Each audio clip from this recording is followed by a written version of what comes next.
Hey guys, thanks for checking in again. So this is episode 2 of COBRA the Mini-Series. Which one would you choose?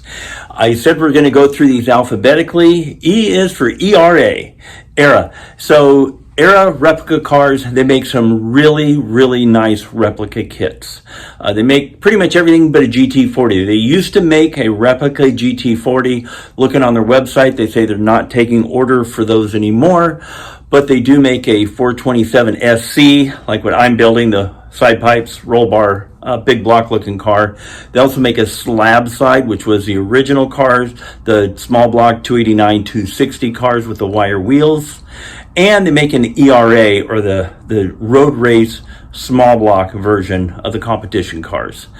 These things are really accurate. They're really good looking cars. So let's take a little closer look. Okay, so here's a couple shots off of their website. You can see their different cars. They've got a big block car, like I said, a slab side. They've got the FIA car. They've also got a lot of details. This is a very information-rich website if you ever want to go to a spot and just look at some interesting details that you may not know about the cars.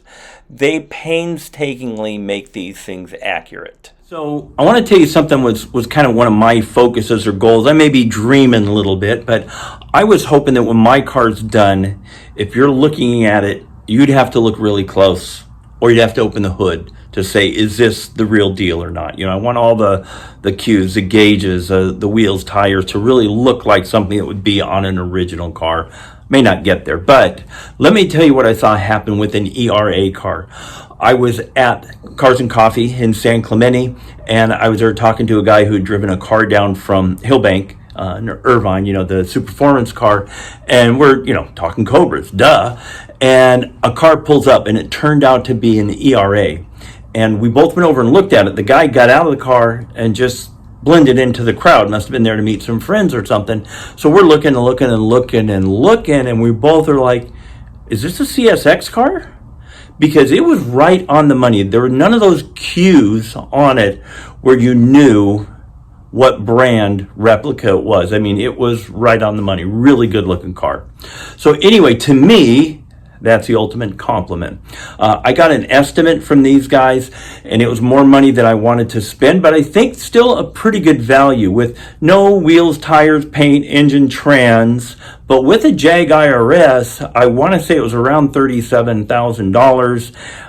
And you build that one, and you've got a very accurate replica. So if this is something you're interested in, you saw their website, call them. Really great people to talk to. They seem very workable. They are in New Britain, Connecticut, and they have about a 1-year waiting list because people are waiting in line to buy these things, literally. And they've been in business since 1981. Longer than anyone. Hey, thanks for checking out episode 2 of COBRA the Mini-Series. Hopefully you learned something about these. I think ERA builds a great car.